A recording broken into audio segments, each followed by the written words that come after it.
Everyone, welcome to maths दीदी। तो चलिए बच्चों स्टार्ट करते हैं differentiation by inverse trigonometric functions. सबसे पहली बात यहाँ पे ये जानना होगा बच्चों कि कब हमें किस सिचुएशन में इनवर्स ट्रिग्नोमेट्रिक सब्स्टिट्यूशन करके डिफरेंशिएशन करना है। ये जो हम सब्स्टिट्यूशन डिस्कस करेंगे आज, वो ना केवल डेरिवेटिव में बल्कि इंटीग्रेशन में भी इक्वली यूजफुल है। तो सेम चीज़ आपको वहाँ पे भी यूज़ करनी है, बहुत ध्यान से समझना होगा। एक रिमाइंडर जान लेते हैं कि इनवर्स ट्रिग्नोमेट्रिक फंक्शन क्या होते हैं। इंट्रोडक्शन देख लेते हैं इनवर्स ट्रिग्नोमेट्रिक फंक्शंस के बारे में, तो ये आपके लिए बहुत आसान हो जाएगा। लेकिन ये इनवर्स ट्रिग्नोमेट्रिक फंक्शंस का डिफरेंशिएशन आपको बहुत ज़रूरी है, याद रखना है किस फंक्शन का डेरिवेटिव क्या होता है। याद रखिए, जैसे कि हमने डिफरेंशिएशन बाय फर्स्ट प्रिंसिपल में डिस्कस किया था कि किसी फंक्शन का डिफरेंशिएशन क्या होता है। साइन एक्स का डिफरेंशिएशन कॉस एक्स होता है, या साइन इनवर्स एक्स का डेरिवेटिव 1/√1 - x² होता है।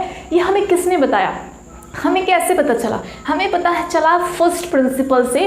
तो हम इनमें से किसी भी फंक्शन का प्रूफ जो है कर सकते हैं बाय यूजिंग फर्स्ट प्रिंसिपल। तो आप अच्छा होगा कि इनका प्रूफ भी जरूर देखें, लेकिन अभी हम सिर्फ आपको ये बोल रहे हैं इस फॉर्मूले को अच्छी तरह से याद कर लीजिए, बाय हार्ट कर लीजिए, क्योंकि इन फॉर्मूले की हर जगह जरूरत पड़ती है। तो चलिए आगे बढ़ते हैं। चलिए देखते हैं इनवर्स ट्रिग्नोमेट्रिक फंक्शन का कंसेप्ट क्या है। क्लास 10 से जब से हमने सर्कुलर फंक्शंस यानी कि ट्रिग्नोमेट्रिक फंक्शंस पढ़े हैं, हमने 10th में स्पेशल वैल्यूज़ पे इनकी वैल्यू पढ़ी है, 11th में हमने ट्रिग्नोमेट्री डिटेल में डिस्कस किया, एडवांस ट्रिग्नोमेट्री में हमने इस तरह का बहुत कुछ देखा है कि साइन ऑफ π/4 = 1/√2। अब मान लेते हैं कि अगर साइन एक स्पेशल कंडीशन को फॉलो करे, अगर साइन में एक स्पेशल कंडीशन फॉलो हो तो और साइन को हम उधर भेजें, means sign can be transferred that side, उधर भेजा जा सके, तो हम इसे कह सकते हैं कि साइन ऑफ, साइन उधर जाएगा तो उसका इन्वर्स हो जाएगा, ना कि रेसिप्रोकल। साइन का रेसिप्रोकल कोसेक है और साइन का इन्वर्स है साइन इनवर्स, ऐसे लिखा जाता है। Not only sine but any functions trigonometric function can be transferred that side, means inverse can be taken for any circular function under condition। वो कंडीशन या स्पेशल क्वालिटी की हम अभी बात करते हैं। तो मान लीजिए साइन में एक स्पेशल क्वालिटी है, उसे आप उस साइड ट्रांसफर कर देते हो। उधर ट्रांसफर करने से क्या हो जाएगा, साइन इनवर्स ऑफ 1/√2। यानी तो यहाँ से हमें एक बात, तो छोटी सी बात समझ में आई है कि इनवर्स ट्रिग्नोमेट्रिक फंक्शन में we are not going to see circular function, ordinary circular function like sin of theta, cos of theta, tan of theta, ये तो हम देखने नहीं वाले हैं। लेकिन बल्कि हम क्या देखने वाले हैं, sine inverse of 1, sine inverse of 1/√2, sine inverse of 1/√3, या sine inverse, cos inverse, tan inverse, ये हम देखने वाले हैं इनवर्स ट्रिग्नोमेट्रिक फंक्शन में। ये बात एक समझ में आई। अच्छा, अब साइन इनवर्स ऑफ 1/√2 का मतलब π/4 होता है। यानी अगर आप एक छोटी सी बात यहाँ समझ में आ जाए आपको, तो आज से आप π/4 को क्या बोलोगे, साइन इनवर्स 1/√2 बोलोगे। नॉट ओनली π/4 को साइन इनवर्स 1/√2 बोल सकते हो आप, बल्कि आप कोसाइन ऑफ इनवर्स 1/√2 को भी बोल सकते हो π/4। इसे कहा जाता है principal value of sine inverse 1/√2 and cos inverse 1/√2 की प्रिंसिपल वैल्यू है π/4 and π/4। π/4 is principal value of both sine inverse and cos inverse. ये बात समझ में। लेकिन क्या इनवर्स हर फंक्शन का लिया जा सकता है, और सर्कुलर फंक्शन से इनवर्स फंक्शन के बीच का रास्ता तय करने में कोई कंडीशन, कोई रिक्वायरमेंट नहीं है? Every circular function can be taken it's inverse? नहीं बच्चों, वो स्पेशल क्वालिटी या क्राइटेरिया की अब हम बात कर लेते हैं। जैसे नंबर्स में किसका इन्वर्स ले सकते हो आप? अगर हम आपसे पूछें कि क्या हर एलिमेंट का मल्टीप्लिकेटिव इन्वर्स एग्जिस्ट करता है, नहीं, हर उस एलिमेंट का मल्टीप्लिकेटिव इन्वर्स एग्जिस्ट करता है जो 0 नहीं हो। 2 का मल्टीप्लिकेटिव इन्वर्स 1/2 होता है, 3 का मल्टीप्लिकेटिव इन्वर्स 1/3 होता है, 5/4 का मल्टीप्लिकेटिव इन्वर्स 4/5 होता है, तो हर उस नंबर का मल्टीप्लिकेटिव इनवर्स एग्जिस्ट करेगा जो खुद जीरो ना हो। किस मैट्रिक्स का इनवर्स एग्जिस्ट करता है? जो सिंगुलर मैट्रिक्स नहीं हो। यानी इनवर्स की जब बात आती है कोई कंडीशन जरूर सामने आती है। तो क्या सर्कुलर फंक्शंस में भी कोई कंडीशन है? बिल्कुल। चलिए इसे डायग्राम से समझें। सपोज हमारे पास दो सेट्स हैं ए और बी। ए के अंदर एलिमेंट्स हैं x1 x2 x3 और ये एलिमेंट जो हैं एक रूल जो एक फंक्शन डिफाइन है ए से बी की ओर। ए से बी में एक फंक्शन f डिफाइन है। अब ये फंक्शन क्या करता है? ए के एलिमेंट को बी के एलिमेंट में चेंज कर देता है। ए का एलिमेंट है x1 और ये फंक्शन से जाके चेंज हो गया f ऑफ x1 में, x2 चेंज हो गया f ऑफ x2 में, x3 चेंज हो गया f ऑफ x3 में। जैसे हम मिरर में खुद को देखते हैं वैसे ये x1 देखेगा तो उसको f ऑफ x1 मिलेगा। We can say what is image of x1? f of x1। Image of x2? f of x2। Image of x3? f of x3। तो हम इस फंक्शन में देख सकते हैं ये डोमेन है और ये है पूरा सेट है कोडोमेन, लेकिन कोडोमेन के कुछ स्पेशल एलिमेंट जो इस फंक्शन में पार्टिसिपेट करते हैं दे आर कॉल्ड रेंज। इन्हें रेंज कहते हैं। ये सब हम डिटेल में फर्स्ट चैप्टर में डिस्कस करेंगे। यहाँ पे बस इतना जान लीजिए कि ए से बी में एक फंक्शन एक रिलेशन चल रहा है, एक फंक्शन डिफाइन है जो वो फंक्शन है f जो a के एलिमेंट को b के एलिमेंट में चेंज कर देता है। अब अगर ये फंक्शन इस टाइप का है कि हर एलिमेंट की डिफरेंट इमेज रेंज में मिल रही हो। If every element of domain has a unique image in range, then this function is said to be one function। अगर हर एलिमेंट की ऑर्डिनरी लैंग्वेज में अगर आपको मैं बताऊं तो अगर डोमेन के हर एलिमेंट को सेपरेट इमेज मिलती है तो ये फंक्शन कहलाता है 1 अब हम आपको 1 क्यों पढ़ाने लगे? हम तो आपको इनवर्स ट्रिग्नोमेट्रिक फंक्शन पढ़ा रहे थे, क्योंकि बच्चों ये दोनों चीज़ें रिलेटेड हैं। तब तक आप इनवर्स ट्रिग्नोमेट्रिक की वो शर्त नहीं समझ पाओगे जब तक आप ये ना समझो। तो देखिए, अब अगर मैं बोलूँ कि fx का इनवर्स कौन है? fx का इनवर्स है, आप आराम से कहोगे कि fx का इनवर्स है मतलब x की इमेज है fx। अब उल्टा देखिए, इसके एलिमेंट इनवर्स इमेज से इसमें बदल जा रहे हैं, यानी x1 को f चेंज करके fx में बदलता है तो fx को f इनवर्स चेंज करके x में बदलता है। अगर मैं आपसे पूछूं कि f ऑफ x3 का इनवर्स कौन है? x3 है, उसको कहते हैं मैथमेटिकल लैंग्वेज है प्री इमेज, या इनवर्स ज़्यादा समझ में आएगा आपको, अभी इनवर्स बोल दीजिए। f ऑफ x2 की इनवर्स कौन है? x2 है। f ऑफ x1 का इनवर्स कौन है? x1 है। यानी इस फंक्शन में इनवर्स एग्जिस्ट करेगी सिर्फ उन फंक्शन की जो 1 है, क्योंकि मान लीजिए अगर यहाँ पे एक और फंक्शन हुआ होता x4 और इसकी भी इमेज f ऑफ x1 मिली होती, जैसे क्योंकि मैंने आपको बोला कि हर फंक्शन की एक इमेज मिलनी चाहिए तब इनवर्स एग्जिस्ट करेगा, क्योंकि अगर ये 1 नहीं हुआ होता बल्कि मैनी 1 होता, अगर यहाँ पे कोई एक और फंक्शन ऐसा होता उसकी भी और x1 दोनों की इमेज अगर fx1 मिलती तो अब हम आपसे पूछें कि f ऑफ x1 की प्री इमेज कौन है या f ऑफ x1 का इनवर्स कौन है। तो इस सिचुएशन में जब यहाँ पे दो एलिमेंट की इमेज f ऑफ x1 है तो अगर हम f ऑफ x1 का इनवर्स आपसे पूछते हैं तो अब यहाँ पे इनवर्स के लिए दो कैंडिडेट होंगे। आप कहोगे कि f ऑफ x1 का इनवर्स x4 भी है और x1 भी है। This is mathematically not possible. किसी भी एलिमेंट का इनवर्स हमेशा यूनिक होता है, हमेशा यूनिक होता है। इसका मतलब अगर किसी भी फंक्शन का इनवर्स चाहिए तो उसे कैसा होना चाहिए? 1 अभी के लिए सिर्फ इतनी नॉलेज काफ़ी है कि if trigonometric functions are 1 then the inverse would exist.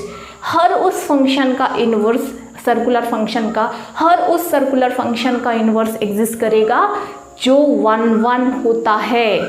समझ में आई बात? अगर 1 है तो ही इनवर्स होगा। अब बात कर लेते हैं कि क्या sign x, cos x, tan x ये लोग 1 1 होते हैं, तो ये सारे पीरियोडिक फंक्शन है, ये तो पैदाइशी जो है 1 1 नहीं होते हैं, ये तो वैल्यू रिपीट करते जाते हैं। तो फिर कैसे इनका इन्वर्स एग्जिस्ट करा, फिर तब हम कैसे इन्वर्स ट्रिग्नोमेट्री पढ़ रहे हैं?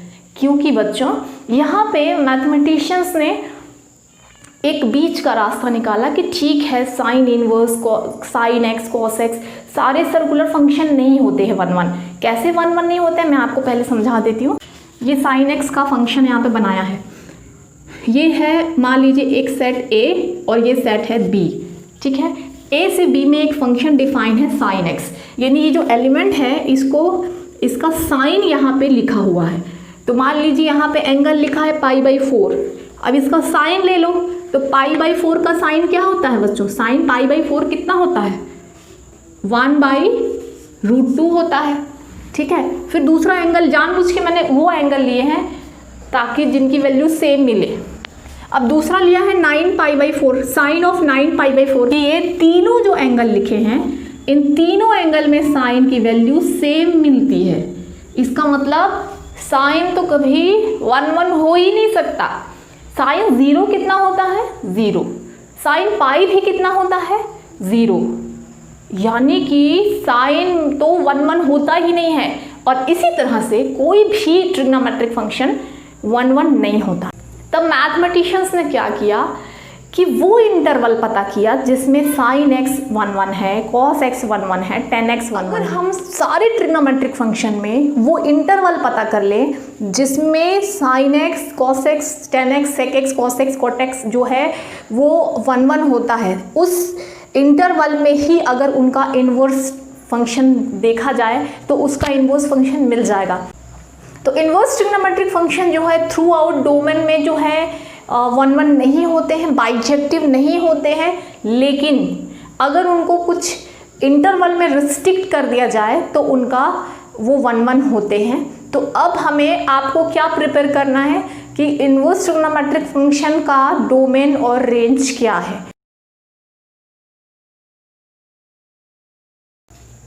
तो जैसे मैंने आपको बताया कि sign inverse f x, cos inverse f x, इस टाइप के फंक्शन और ट्रिग्नोमेट्रिक सब्स्टिट्यूशन लगेगा। हमें x की कुछ ऐसी वैल्यू माननी है कि एफ एक्स जो है वो साइन बन जाए, यानी अगर बाहर साइन इन्वर्स है अंदर हमें साइन बनाना है, बाहर कॉस इन्वर्स है कॉस बनाना है, टेन इन्वर्स है टेन बनाना है। ये हमारी मेन स्ट्रैटेजी है। उस ट्रिग्नोमेट्रिक फंक्शन के डिफरेंशिएशन में कुछ बातें हमें बहुत अच्छे से ध्यान रखनी है। साइन इन्वर्स एफ एक्स है, एफ एक्स में एक्स की जगह कुछ सब्स्टिट्यूशन करना है कि एफ एक्स साइन बन जाए। अगर साइन इन्वर्स है तो साइन बन जाए, कॉस इन्वर्स बाहर है तो कॉस बनाना है, टेन इन्वर्स बाहर है तो टेन बनाना है। लेकिन ये बनेगा कैसे? कुछ इंपॉर्टेंट सब्स्टिट्यूशन जो कि आपको याद रखने हैं। अगर आप कभी भी इन्वर्स ट्रिग्नोमेट्रिक वाले क्वेश्चन में बाहर कुछ भी है साइन इन्वर्स, कॉस इन्वर्स, अगर आप ब्रैकेट देखते हो a² - x² देखते हो तो आपको रखना है x = a sin थीटा। बहुत इंपॉर्टेंट है, a की जगह कुछ भी हो सकता है, 2 3 4 5 भी हो सकता है। सेकेंड, अगर आपके पास a नहीं हो, ये इसी का केस है, एडवांस वर्जन है इसका, 1 - x² हो तो x = sin थीटा रखना है। अगर a² + x² हो तो x = a tan थीटा रखना है। अगर 1 + x² हो तो x = tan थीटा रखना है। अगर √x² - a² हो तो x = a sec थीटा रखना है। अगर x² - 1 हो तो x = sec थीटा रखना है। और अगर इस टाइप का हो तो x = cos 2 थीटा या cos थीटा भी रखने से काम चल जाएगा। लेकिन इसका मोटिव क्या है, ये क्यों रखा जा रहा है? क्योंकि हमने आपको क्या बताया, साइन इन्वर्स एफ एक्स है and f x would definitely have root. जब भी हमारे पास रूट होता है हम रूट से उसे फ्री करना चाहते हैं and the ultimate motive is अगर बाहर साइन इन्वर्स है तो साइन बनाना ही है। तो ये सब्स्टिट्यूशन करने से आप इजीली 2 से 3 स्टेप्स में ही आसानी से उसे इजी बना लोगे, सिंपलेस्ट बना लोगे। यानी ultimate motive for trigonometric substitution is to simplify function so that we can differentiate. तो चलिए क्वेश्चन स्टार्ट करते हैं। यहाँ मैंने स्टार्ट किया है एनसीईआरटी एक्सरसाइज 5.3 से। एनसीईआरटी के जो क्वेश्चन होते हैं इजी से डिफिकल्ट की ओर, मतलब स्टार्टिंग अच्छी रहती है, बेसिक प्रैक्टिस के लिए बहुत अच्छी है एनसीईआरटी। तो मैंने क्वेश्चन वहीं से लिए हैं। आप किसी भी बुक से क्वेश्चन उठाओगे इसी टाइप के क्वेश्चन होंगे, कंसेप्ट सेम होगा। तो ये देखिए बच्चों, अभी मैंने आपको कुछ रूल्स बताए थे, इसमें ये रूल्स नहीं लग रहे हैं, लेकिन बहुत ध्यान से देखिए तो पैटर्न देख के आपको समझ में आ जाएगा खुद से कि क्या रखना है यहाँ पे। तो ये देखिए बाहर साइन इनवर्स है, अंदर एफ एक्स है। अब हमें एक्स की जगह कुछ ऐसा रखना है कि ये क्या बन जाए, साइन बन जाए, क्योंकि साइन इनवर्स बाहर है। मेन यही इसकी स्ट्रैटेजी है। तो अब हम अगर ध्यान से देखें तो अगर जो x का पैटर्न है 2x upon 1 plus x square, अगर हम x is equal to tan theta रख देते हैं तो 2 tan theta upon 1 plus tan square theta sine 2 theta का एक फॉर्मूला होता है, ठीक है। तो इसलिए हम ये रखेंगे, यानी इस पैटर्न को देख के इमेजिन करना होगा कि यहाँ पे क्या रखने से कोई साइन का फॉर्मूला बनने वाला है, तो इसलिए हम tan थीटा रखेंगे। अगर हम x को टू tan थीटा रखते हैं तो theta is equal to tan उधर चला जाएगा। हमने पढ़ा है कि tan जो है इनवर्स उसका एग्जिस्ट करता है, इसलिए वो उधर भेजा जा सकता है। सो इट्स इनवर्स एग्जिस्ट, जो भी मैंने एक्सप्लेनेशन दिया था। चलिए अब हम ये जो है अपने क्वेश्चन में रख लेंगे। तो y equals to sine inverse 2 tan theta upon 1 plus tan square theta, y is equals to, इसके बाद क्या होगा बच्चों, उसके बाद आप देखोगे कि ये फॉर्मूला बन चुका है। This is sine 2 theta, double angle property sine की, उससे आप यहाँ पे कोई थीटा का रिस्ट्रिक्शन नहीं दिया है तो आप इसे कैंसिल कर सकते हो, 2 थीटा लिख सकते हैं।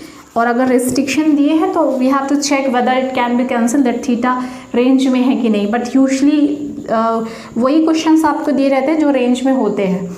तो 2 थीटा कितना है, tan इनवर्स x। और अब आप डिफ्रेंशिएट कर दो। देखिए हमने क्वेश्चन कितना कॉम्प्लिकेटेड था और हमने कितना इजी बना लिया, किससे, trigonometric substitution. That is how trigonometric substitution is very useful approach. तो अब यहाँ पे हम लिखेंगे differentiating with respect to x। तो y का differentiation y dash is equal to 2 times tan inverse x का डेरिवेटिव क्या होता है, 1 अपॉन 1 प्लस एक्स स्क्वायर। तो ये है इसका डिफ्रेंशिएशन, ये हो गया ये क्वेश्चन। चलिए अब हम आते हैं इस क्वेश्चन में। इस क्वेश्चन में हम y equals to cos inverse this, और इसने क्या बोला है कि find its derivative, find dy by dx। तो अब हम इसमें क्या सब्स्टिट्यूशन करेंगे, आप देख सकते हो कि अगर हम x की जगह tan थीटा रख दें तो 1 minus tan square theta upon 1 plus tan square theta. देखिए इन्वर्स ट्रिग्नोमेट्रिक डिफरेंशिएशन आपको तब आएंगे जब आपसे ट्रिग्नोमेट्रिक के फॉर्मूले आपको याद हों। अगर आपको याद नहीं है तो आपके लिए बहुत प्रॉब्लम होने वाली है, इसलिए याद कर लीजिए बच्चों। अभी भी अगर कुछ नहीं बिगड़ा है, अगर अभी भी आपको 11th क्लास के फॉर्मूले याद नहीं हुए हैं तो याद कर सकते हैं। It's never too late for a new beginning. अभी भी आप चाहो लर्न करना तो लर्न कर सकते हो, कुछ नहीं बिगड़ा है। कॉस इनवर्स, अब हम देखिए 1 माइनस एक्स की जगह tan थीटा अगर हम यहाँ पे रख दें तो tan square theta upon 1 plus tan square theta. No मतलब ये जो कॉम्प्लिकेटेड क्वेश्चंस होंगे वो 1 मिनट से भी कम टाइम में हो जाएंगे, इतना इजी बना देगा इन्वर्स ट्रिग्नोमेट्रिक। लेकिन इन्वर्स ट्रिग्नोमेट्रिक का कंसेप्ट पहले समझना होता है, जो हमने आपको समझाया है, होपफुली समझ में आया होगा। ये बताइए बच्चों, ये किसका फॉर्मूला है, दिस इज कॉस 2 थीटा। आपको याद होगा कि cos 2 theta double angle property के 4 फॉर्मूले होते हैं, उनमें से एक है ये। अब ये कैंसिल हो गया, 2 थीटा मिल गया। What is theta, theta is tan inverse x। Differentiate कर दीजिए तो ये आ गया 2 बाई 1 प्लस एक्स स्क्वायर। दोनों का आंसर सेम है, दोनों का डिफ्रेंशिएशन जो है सेम मिल रहा है यहाँ पे। इस तरह से हमें ट्रिग्नोमेट्रिक सब्स्टिट्यूशन के क्वेश्चन करने। चलिए नेक्स्ट क्वेश्चन लिखते हैं, बहुत इंपॉर्टेंट क्वेश्चन है। सेम क्वेश्चन कॉट इनवर्स में भी है, तो इस पैटर्न के क्वेश्चन अच्छे से प्रैक्टिस कीजिए। चलिए देख लेते हैं। सबसे पहले हमने ये डिस्कस किया था कि if we have root over 1 plus x square, तो x की जगह tan थीटा लेना है, लेकिन ये तो किसी भी रूल में नहीं आ रहा है। यहाँ पे हमें रखना होगा x is equal to sine theta, इसमें हमें साइन थीटा रखना होगा।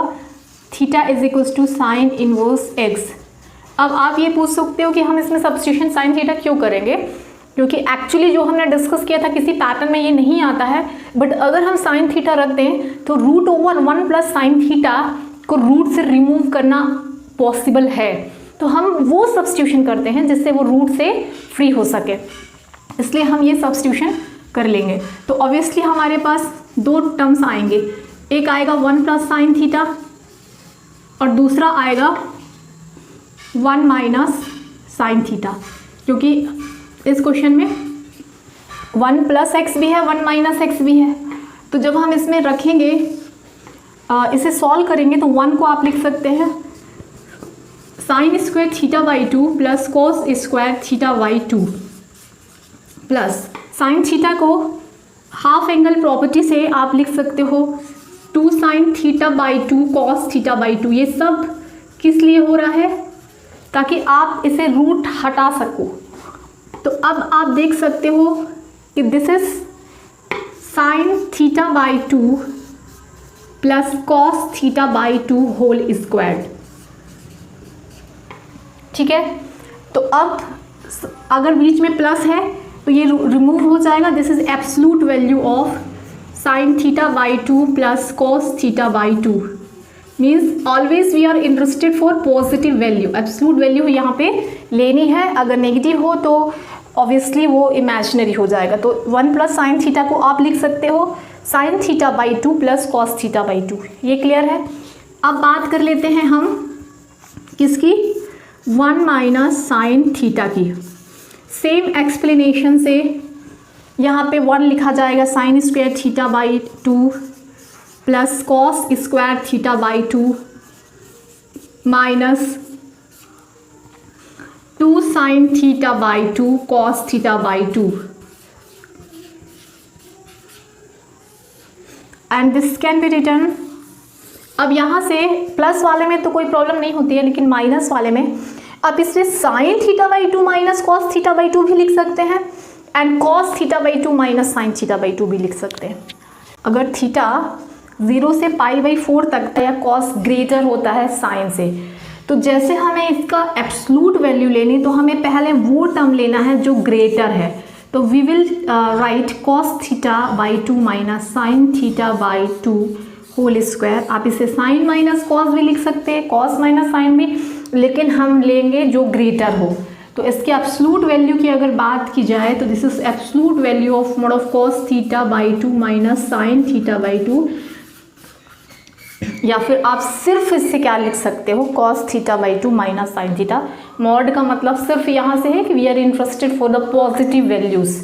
तो अब हम देख चुके हैं कि जब साइन थीटा रखते हैं तो इस ब्रैकेट की वैल्यू ये हो जाती है और इस ब्रैकेट की वैल्यू ये हो जाती है। अब इन दोनों को इस पे रखना है और सिंप्लीफाई करना है। हमने डिस्कस किया, दोनों वैल्यूज़ हमने यहाँ पे सब्स्टिट्यूट कर दी है। Let's simplify it.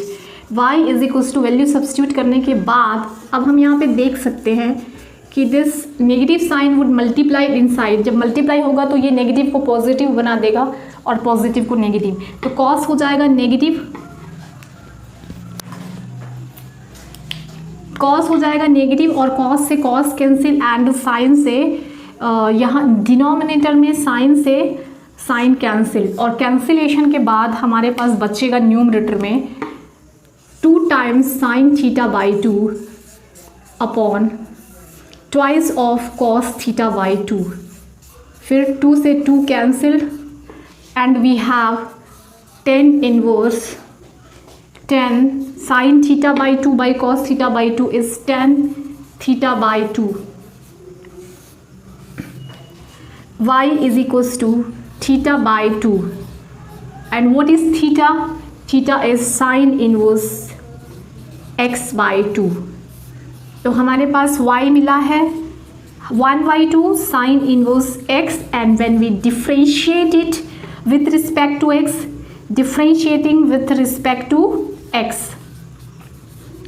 y dash is equals to 1/2 as it is constant है एंड साइन इनवर्स x का डेरिवेटिव होता है 1/√1 माइनस एक्स स्क्वायर।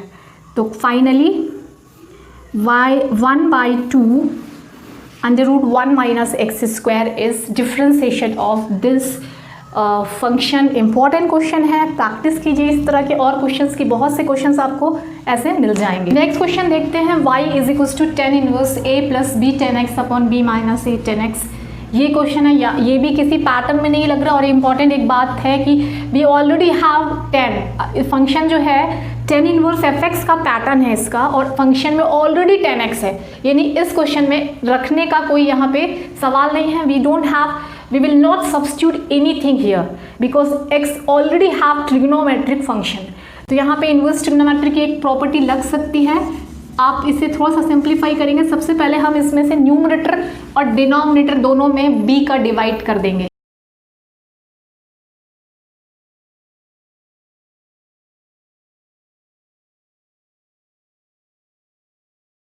जगह b होगा और b कैंसिल्ड, ये दोनों कैंसिल, b 1 हो जाएगा, b upon b. So this is tan inverse a by b plus b upon b cancel, so we get only 10x by 1 minus 10x. तो ये देखिए आपको यहाँ पे एक फॉर्मूला मिलेगा tan इनवर्स x प्लस, ये देखिए यहाँ पे मैंने लिखा है tan inverse x plus y upon 1 minus x y. ये आइडेंटिटी होती है tan inverse x minus tan inverse y की. तो है ये x का रोल प्ले कर रहा है a बाई b और y का रोल प्ले कर रहा है 10x. तो this is tan inverse y is equals to tan inverse x plus tan inverse y. y कौन है? tan inverse of tan inverse a plus tan inverse b and b itself is 10x. ये देखिए, तो अब हमें यहाँ पे मिलेगा tan inverse a by b plus, अब ये तो x आ जाएगा, tan inverse 10x is x. ठीक है, differentiating with respect to x. तो y dash is equals to tan inverse a by b, constant है a बाई b. तो tan inverse alpha का डिफ्रेंसिएशन जहाँ अल्फ़ा कांस्टेंट हो 0 होता है, tan इनवर्स a का डिफ्रेंसिएशन अगर a कांस्टेंट हो तो इसी तरह से ये डिफ्रेंसिएशन 0 हो जाएगा एंड x का डेरिवेटिव 1. तो in this question the first derivative is only 1. तो ये है इसका डिफरेंस. तो कई क्वेश्चंस में यहाँ ऑलरेडी fx में ऑलरेडी ट्रिग्नोमेट्रिक फंक्शन हो सकता है या कुछ स्पेशल पैटर्न हो सकता है. नॉट नेसेसरी कि हर बार हमें x ही रखना पड़े. चलिए देखते हैं इन क्वेश्चंस को. तो जैसे ये क्वेश्चन है, इसमें हम इसे लिख सकते हैं, इसे हमें सिंप्लीफाई करके क्या बनाना है, अगर बाहर साइन वर्स है तो साइन बनाना है. तो आप इसे लिख सकते हो sign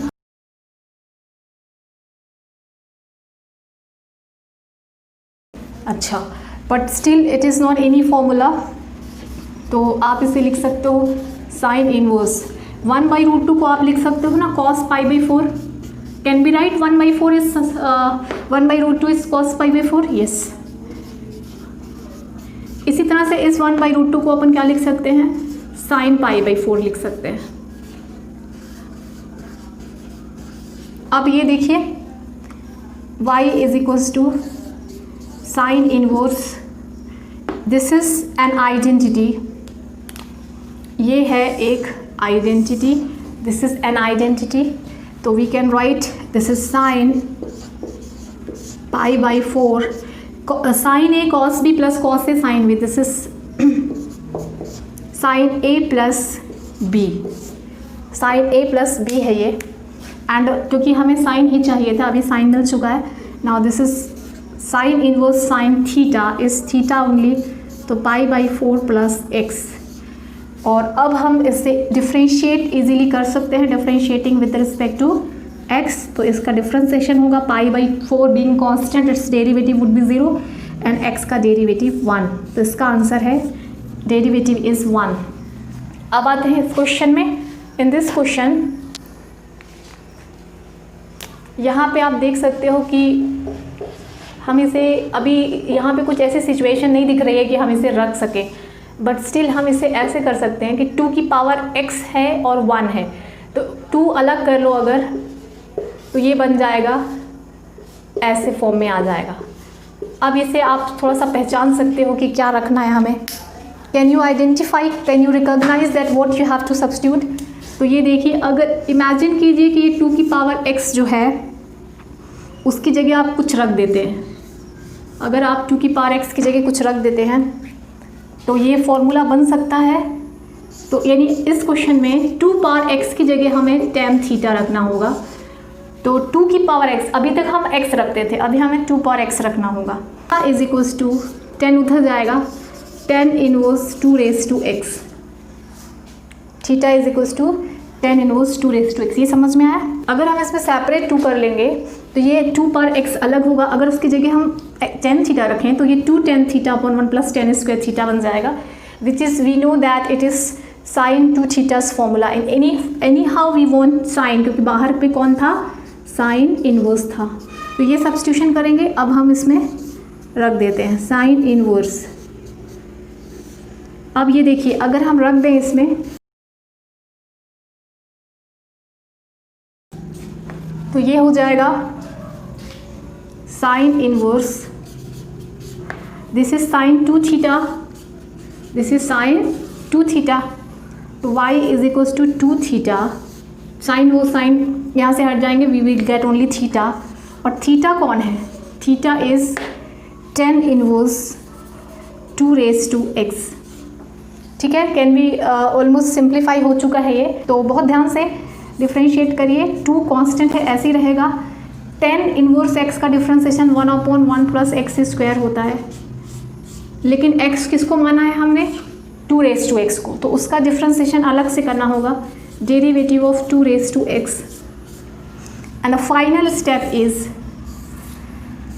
y dash is equals to 2/1 plus 2 power